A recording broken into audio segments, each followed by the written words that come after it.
utpāda-sthiti-bhaṅga-parīkṣā nāma saptamaṁ prakaraṇam. And so, arising, staying still, cessation. Exploring, looking into, arising, staying still, and cessation. Chapter 7th. Saptamaṁ, the 7th prakaraṇam chapter. Utpada, arising. Sthiti, staying still. Bhaṅga, cessation. Ata utpāda-sthiti-bhaṅga-parīkṣā nāma saptamaṁ prakaraṇam. And so, the 7th chapter, titled Nāma, by name, exploring, parīkṣā, utpada, arising, sthiti, staying still, bhaṅga, cessation. So what those three words mean in practice, I would like to suggest, is the same thing. So we're here to deepen our understanding of pratitya samutpada. Samutpada, as in utpada of the chapter title. Utpada means going up. Ut, prefix ut means up. Pada means springing or flying or going. Utpada, springing up, going up. Samutpada adds a sense of together, springing up together. Pratitya, by going back. So, on some level, we're going back to deepen our understanding of whatever it is that allows us or causes us to spring up. And on my way to deeper understanding, hopefully, of what it means to go up, I came to the Alexander work, in which I was just reflecting before I started this. Nāgārjuna said, humility should be your middle name as an Alexander teacher. And I remember once I asked Nellie Ben-Or about that, and I remember Nellie saying, yes, it is a great thing towards humility, because in the end, this is something I'm teaching that I'm not very good at. That's going up. I saw on Twitter, John Cleese was writing about humour being inherently a little bit offensive. He was saying, political correctness tends to go too far, although in the first instance it might be a worthy thing not to want to offend people unduly. When it goes too far, humour is suffocated. So he gave an example of, he said all jokes are inherently critical. Even something, he gave an example of something that's very inclusive. How do you make God laugh? How do you make God laugh? You tell him your plans. So, in a sense, that's critical of human arrogance, isn't it? To think that we know better how things might be in the future. So even a joke that's inclusive as that, John Cleese was saying, has still got a critical side to it. So that's why I come to this very quiet place, incredibly quiet this morning, as you can see. The reason it's dark and it's not focusing on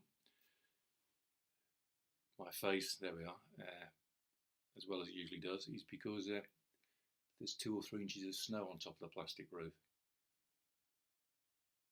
which is very conducive actually to staying still. And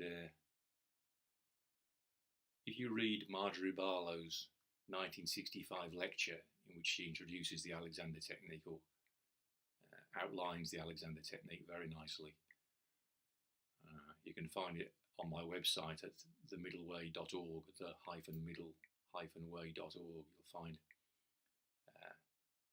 that article reproduced there on the page about the Alexander technique. And so in that lecture, Marjorie talks about the Alexander directions having a kind of inherent balancing thing to them. And we're talking about balance. Master Dogen used the example of a steel yard, you know.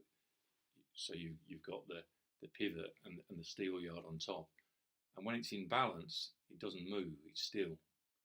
That doesn't mean it's fixed, of course. If you nailed it in a position, that wouldn't be balanced anymore. That would be something that was fixed.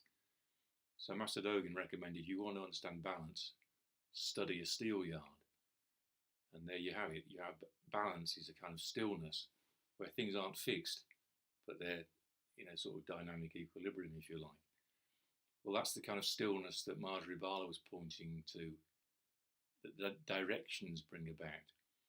So if you say let the head go forward and up, see, as part of wanting to go up, to allow utpāda, going up, we have this direction to let the head go forward and up. Because what we don't want is the head to pull back and down, like what happens if you're under stress or you're getting old. You know, if you're getting old badly anyway, your head pulls back and down. So we want the opposite. Well, you can't do the opposite, but you can allow the head to go forward and up. So the forward and up are related with a vestibular reflex, which pulls the head back and down. If you think of a baby pushing its head out of the womb, that kind of arching, that hyperextension is pulling the head back, clearly, but in pulling the head back, unless you're an exceptional Rudolf Nureyev or something, the head will tend to, the spine will tend to shorten as it extends. As the extensors contract, the spine will tend to shorten, so you get a head going back and down. Now, the other possibility is that if you want to avoid that, you can push the head forward. You know, you can actually push the head forward like a prop who's putting his head into a rugby scrum. The head's definitely going forward there. But then again, unless you're an exceptional prop, in pushing your head forward, you'll very likely contract the flexors out, so it'll be forward and down. So when you watch Rudolf Nureyev springing many feet into the air, or Muhammad Ali floating like a butterfly, their head will be going they'll be going forward.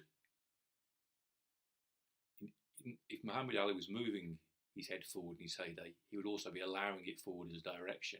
And if he was stepping back, avoiding a punch, so the head was moving back in space, it would still be directed forward, but not forward and down, forward and up. So forward and up is the head, is everything being in balance. And so Marjorie described that that's a condition of stillness without fixity. So in doing that, she was borrowing T.S. Eliot's reflection. I think he talks about the still point of the turning world. He's floating on his rowing boat and musing on how things were. So he talks about being at the still point of the turning world, and used the phrase stillness without fixity. And Marjorie Barlow liked that phrase.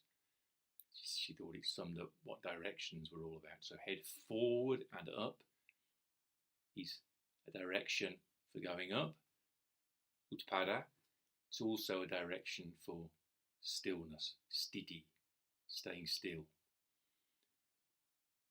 And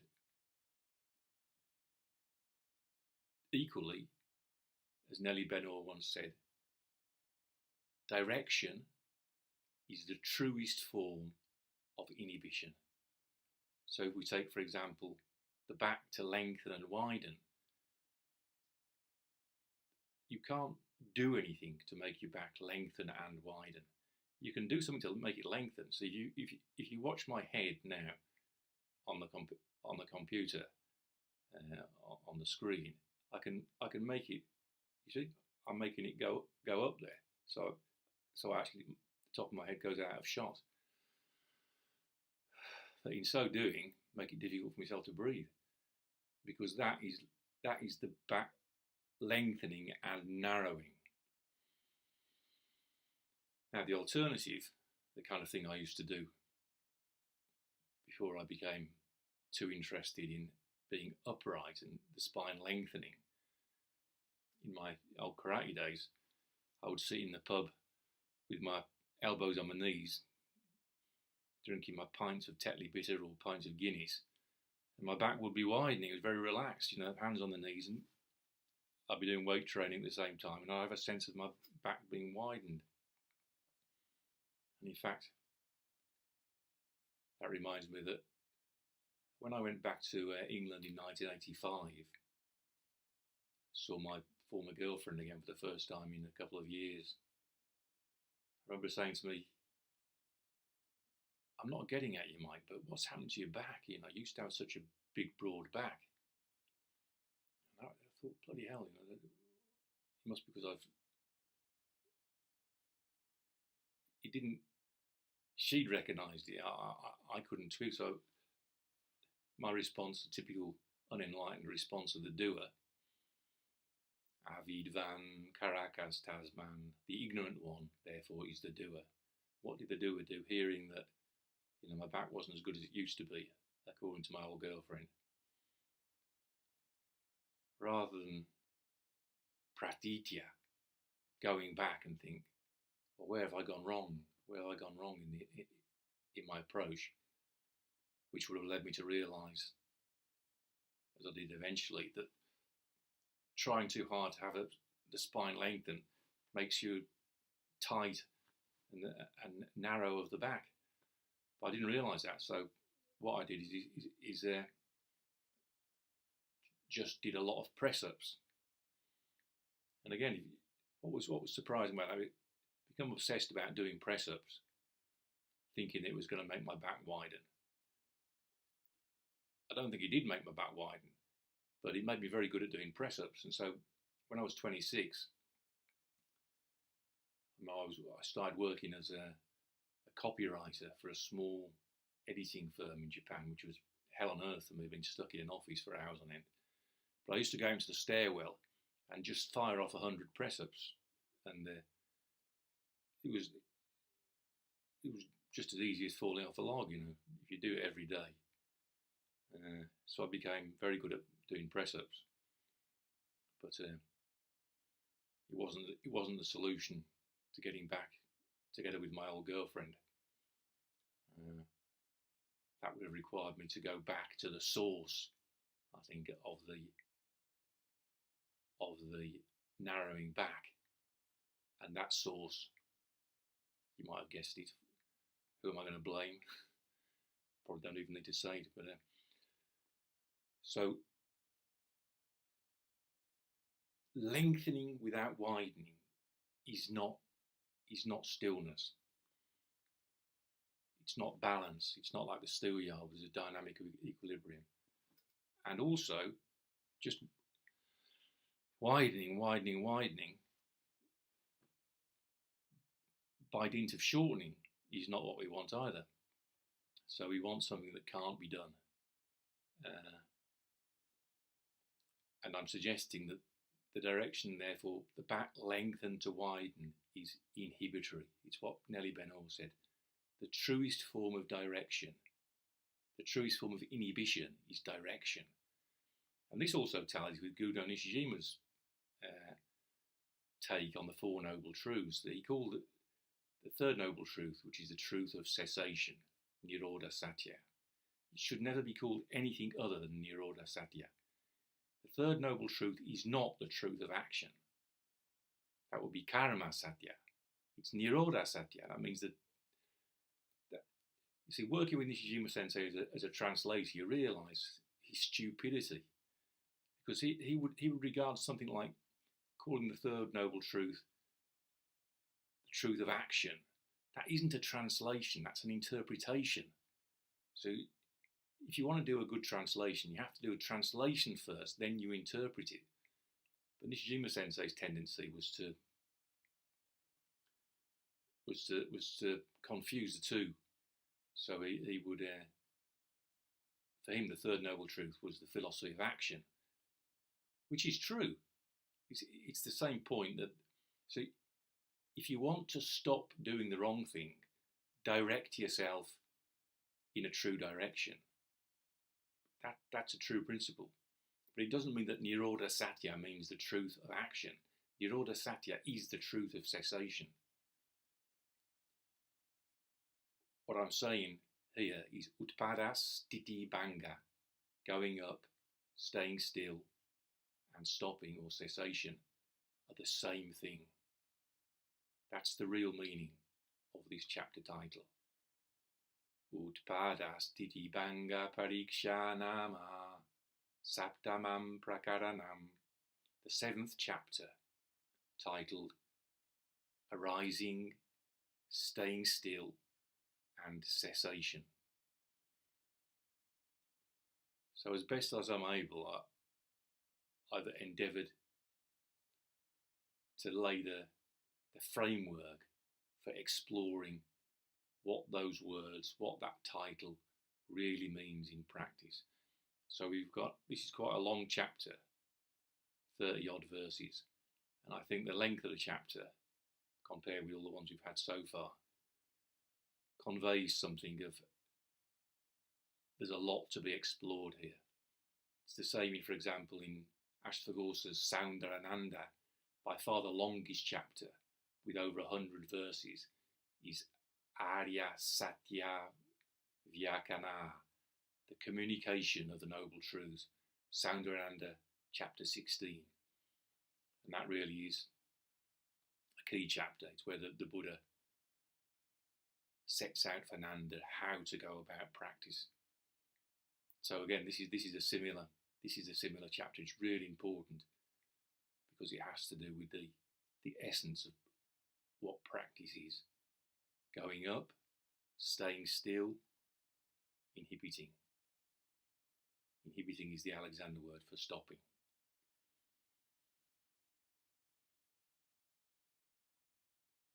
Now, having said that, I'm going to have to take you into the weeds, because getting to the real gist of these ancient texts requires a lot of sort of sifting through what is not the gist of them.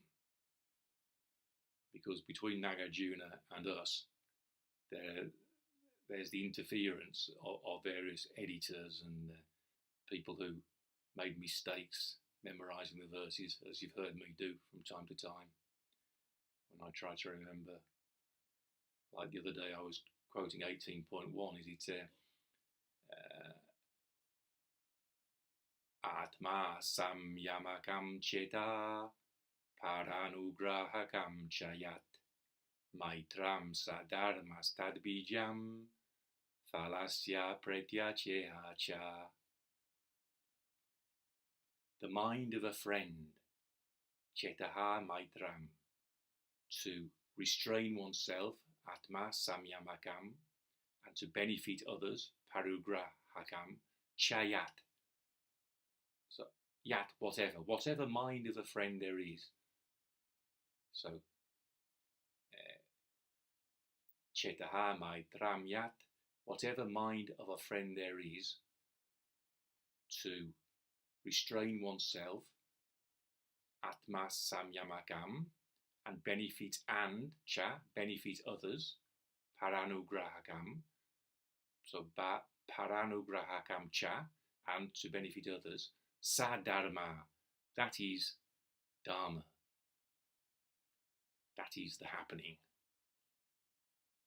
Tadbijam, that is the seed, phalasya of fruit, pretya, hereafter, chehacha, and also here and now.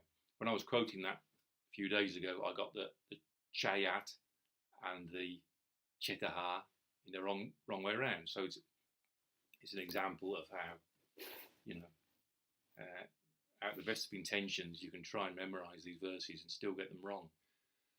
So the reason I started off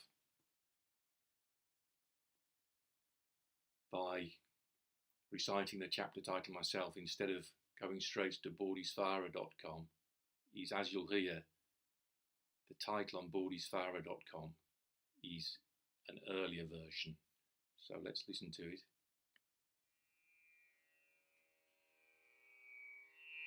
अथ संस्कृतपरीक्षा नाम saptamaṁ prakaraṇam.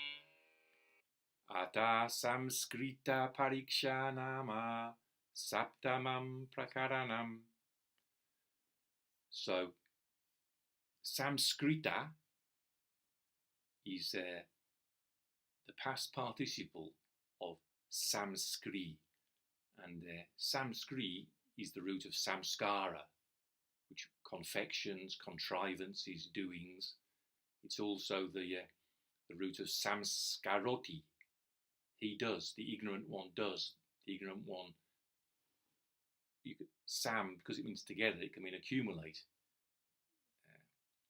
So the sam is probably best translated as constructs, confects,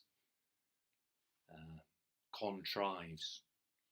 So samskri means contrive, confect, or if samskara means what is confected, what is contrived, then in Alexander terms it corresponds to doing, in which case samskri can be translated as to do. So again, key verse in chapter 26, samsara moolam samskaran avidvan samskarotyata. The samskaras, the confections, the contrivances, which are the root of samsara. Thus does the ignorant one do. Samskaroti. Thus does the ignorant one contrive, confect. Okay, so samskrita means what is contrived, what is confected. And so the Louis Vallée-Poisson, is it? Louis Vallée, I forget how you pronounce it. The LVP has saptamaṁ-pariksā, which means investigation of the contrived, investigation of the confected. David Kalupahana translates the examination of the conditioned. So samskaras are often translated as the conditioned, as opposed to nirvana, which is the unconditioned. I never understood what that was on about, and to me, the conditioned is not useful whatsoever. But it's just scholars have adopted that word, and so it's just become sort of the conventional wisdom to use the conditioned for Samskrita. So Kalupahana, the examination of the conditioned. Siddharisa and Katsura, even worse, analysis, instead of exploring or looking into, analysis, precisely what it doesn't mean. Analysis of the conditioned. So how's that for Chinese whispers? Ray Evans, my old Alexander head of training, used to like the story of in the First World War, when the message went down the lines, send reinforcements, we're going to advance. And you got passed down the lines before it arrived at HQ as, send 3 and 4pence, we're going to a dance. And that's exactly what's happened here. So as I've tried to set it out, the real title, the original title, I think, utpāda-sthiti-bhaṅga-parīkṣā, means exploring, looking into, going up, staying still, and inhibiting. It's the most practical, least academic, least open to analysis by eggheads thing that you could ever talk about. And what's it been turned into by Siddharisa and Katsura and the people who gave it the other title? analysis of the conditioned. See, that's just the kind of thing you could write your PhD thesis on, isn't it? Analysis of the conditioned. Absolutely, you totally miss what I think the chapter is really about, which is what's explored in Alexander work. Going up, staying still, inhibiting. Analysis of the conditioned. And you could say, well, you know, they've made their mistake out of the best of intentions, but what kind of intentions do academics have? What's their mojo? To understand what the Buddha taught? Or is it to get citations and win prizes by pulling the wool over everybody's eyes, including primarily their own? Analysis of the conditioned. Bullshit. The Chinese translation equally is misleading because it's can, which means look, reflect, so that's better, but then can, san, so. The three, sanso means the three signs, so in Sanskrit it will be tri lakshana. And those three signs are, as we will explore in the chapter itself, utpāda-sthiti-bhaṅga. And the reason they're three signs is because scholars of the Abhidharma took the misunderstanding, well, I quoted Nishijima Sensei from To Meet the Real Dragon a few days ago, where he talked about the present moment being cut off from the past and the future. So it's a realist view of time. A moment is a thing. It's a really existing thing. It's a piece of ontological bullshit that people have got nothing better to do, speculated on the moment of the present. It's like the power of now, again, turning the moment into something, prapancha. Precisely the thing the Buddha cautioned against is what the Zen realists did. They turned the moment into a thing. Okay, so it's there. We'll explore it later on, but having turned it into a thing, then they have to try and work out, well, how does it start? How does it spring into life, this alleged moment? That's utpada. And then how long does it stay? How long is this moment? And of course, well, I say it's a flash, it's so short, we can't conceive how short it is. That's sthiti, which means stasis, is the word the ontologists use. So it's genesis of the moment, stasis, the moment stays still, and then bhaṅga is dissolution. So those three,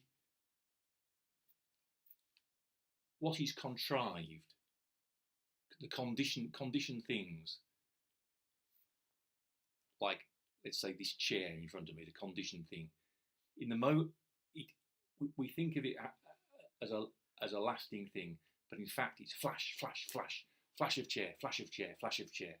And in this flash of chair, which is the moment, there's the genesis of the moment, there's some very, very short stasis of the moment, and then there's dissolution of the moment.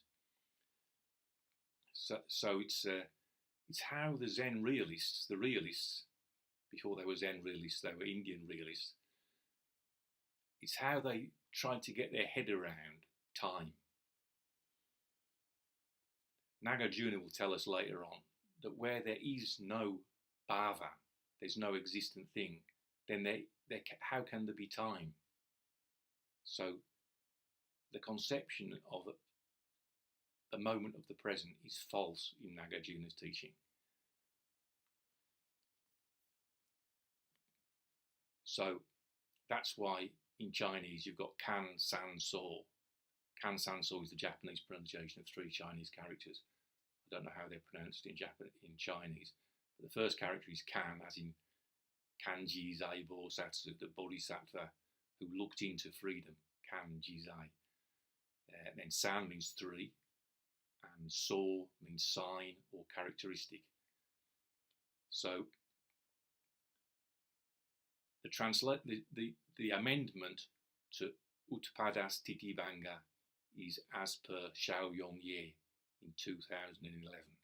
And for my purposes, that is a hugely better translation, because it's not just examining what is contrived or confected, it has two levels of meaning. So ostensibly it means genesis, stasis and dissolution of a moment, but really it's nothing to do with that ontological kind of speculation about time. It's got everything to do with practice, soteriology, the philosophers call it. How to practice. What is practice? We don't understand what practice is, but it has to do with utpada, going up, sthiti, staying still, stillness without fixity, and the bhaṅga, inhibiting, cessation. So again, avidvan samsara mulam samskaran avidvan samskarotyata. The samskaras, which are the root of samsara, thus does the ignorant one accumulate. Avidvan karakastasman, therefore the ignorant one is the doer.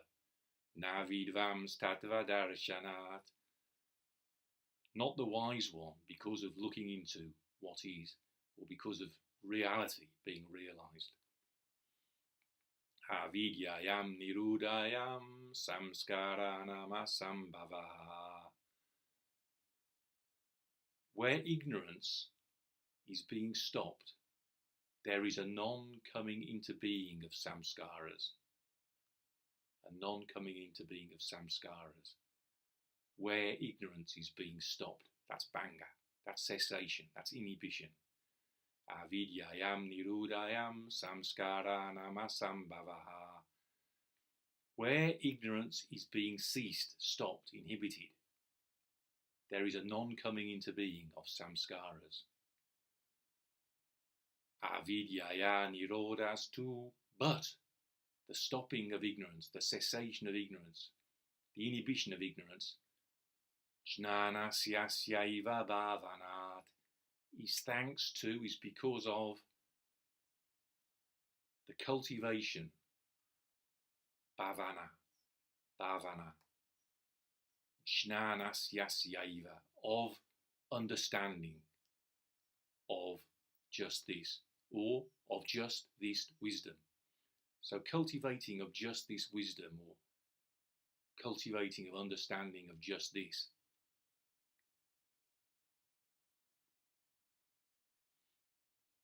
That really means deepening our understanding of utpada, going up, and sthiti, staying still. And again, as I started off, humility has to be our middle name. That's the reason I'm in this super quiet place. That's why I run away here. It's because I'm so bloody bad at it. So bad at it. Especially when there are other people around.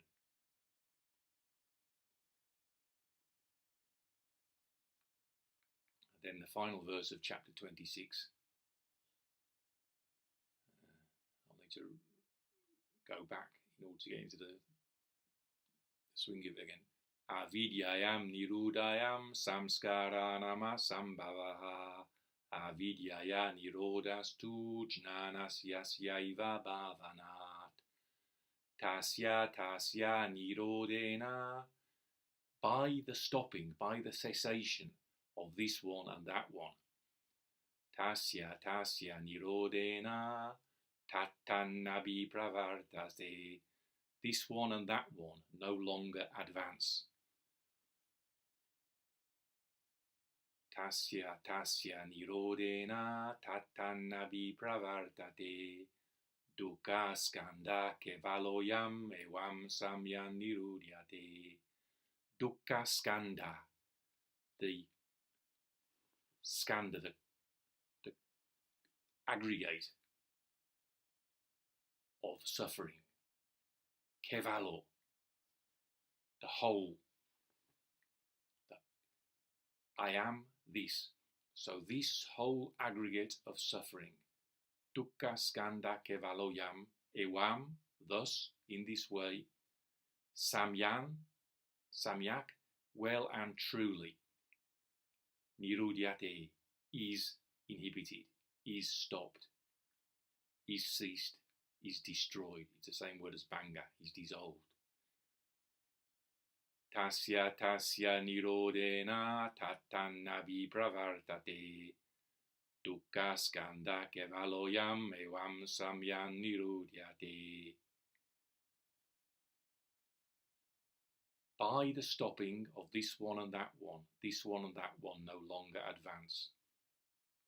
Thus, the whole aggregate of suffering, in this way, the whole aggregate of suffering is destroyed, well and truly. That's a stock phrase that appears in the Pali Sutras often.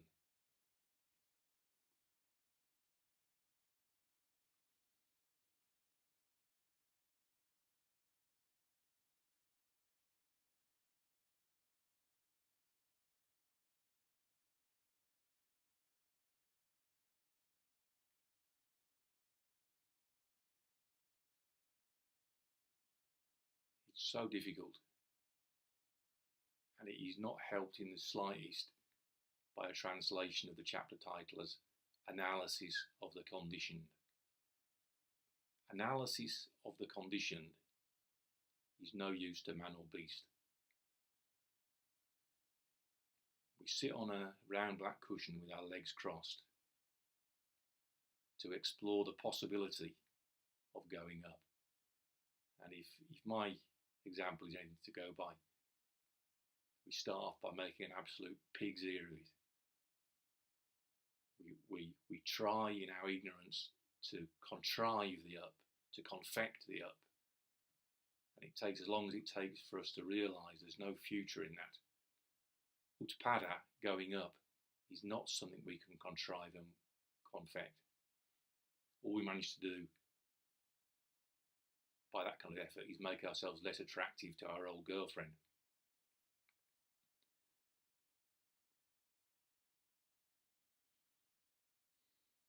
Staying still.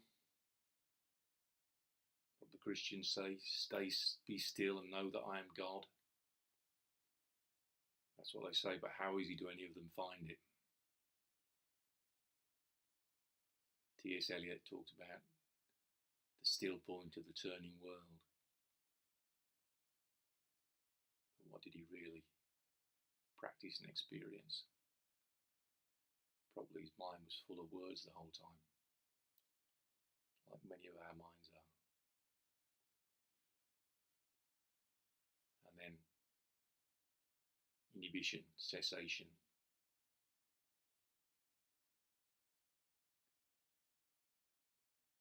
If I learnt anything from Marjorie Barlow, it was what we have to inhibit is always further back than we thought. So, for example, you might think, oh, I've got to inhibit pulling my head back and down. But actually, what we need to inhibit is the idea that's behind the head, pulling the head back and down. Like the idea of wanting to please the teacher, the idea of being right, the fear of being wrong. Well, it's the idea that stimulates the fear of being wrong. And that idea might be the idea, for example, that I exist. Like the self-conscious teenager. On some level, I might still be just exactly the same as that self-conscious teenager who was afraid of blushing on the bus. What did Nāgārjuna say in the previous chapter? Rakte rago bhavet sati. There being a blusher, there might be blushing. That's the idea we have to inhibit. And how do we inhibit it? how do we let go of the idea that me being the blusher, there might be blushing? Well, we've already answered that question. It's been answered for us in chapter 26. Tattva-darshanat, which on the surface means because of looking into what is. In other words, deepening our appreciation of emptiness. But on a deeper level, it might mean because of sitting in a place as quiet as this, and by the grace of who knows what, experiencing